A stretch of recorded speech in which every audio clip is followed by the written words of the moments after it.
السلام علیکم ورحمۃ اللہ وبرکاتہ۔ ناظرین، استقبال ہے آپ کا ہمارے یوٹیوب چینل پر۔ تو دوستو، آج کی اس ویڈیو کے اندر میں آپ کو 7 بڑی اہم حدیثیں سنانے والا ہوں۔ سب سے پہلے جو حدیث ہے اس کا موضوع یہ ہے دنیاوی امور میں سکون و اطمینان۔ نبی کریم صلی اللہ علیہ وسلم نے ارشاد فرمایا، آخرت کے اعمال کے سوا تمام کاموں میں سکون و اطمینان ضروری ہے۔ حدیث نمبر 2،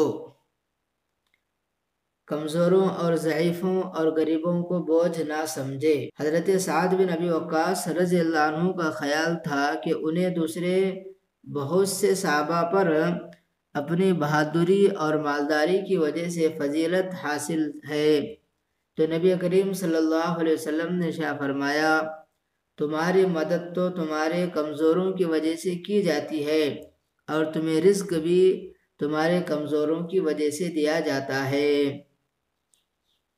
حدیث نمبر 3، خوابوں کی داستانیں سنانے والے۔ نبی کریم صلی اللہ علیہ وسلم نے ارشاد فرمایا، سب سے بدترین جھوٹ یہ ہے کہ انسان خواب میں ایسی چیز دیکھنے کا دعویٰ کرے جو اس کی آنکھوں نے نہ دیکھا ہو۔ حدیث نمبر 4، قبرستان جایا کرے۔ رسول اللہ صلی اللہ علیہ وسلم نے ارشاد فرمایا، قبروں کی زیارت کیا کرو کیونکہ یہ عمل تمہیں آخرت کی یاد دلاتا ہے۔ حدیث نمبر 5، والدین کو برا بھلا کہنے والا۔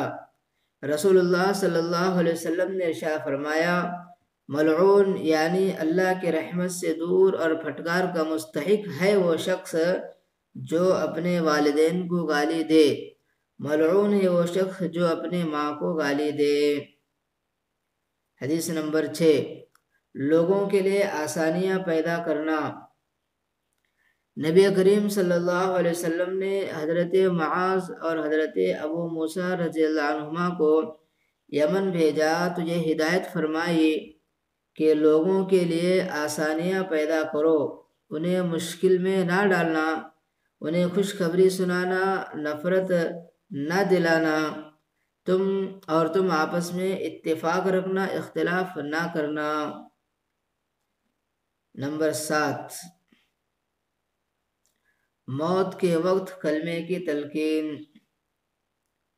رسول اللہ صلی اللہ علیہ وسلم نے ارشاد فرمایا، اپنے مردوں کو لا الہ الا اللہ کی تلقین کرو۔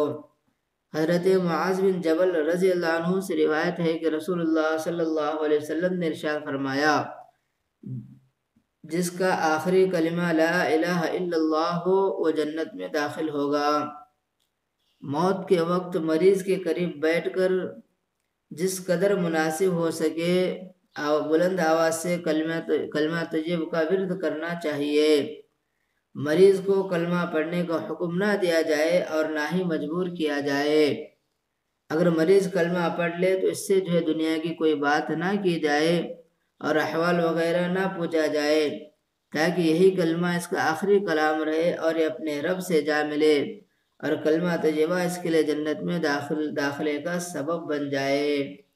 بس یہ تھی آج کی حدیثیں جو میں نے آپ حضرات کے سامنے پڑھ کر کے سنائی ہیں۔ اب آپ کا کام ہے کہ ان باتوں کو آگے لوگوں تک بھی شیئر کرنا ہے۔ بس اللہ سے دعا ہے کہ اللہ تعالیٰ مجھے اور آپ کو ان تمام باتوں پر عمل کی توفیق عطا فرمائے۔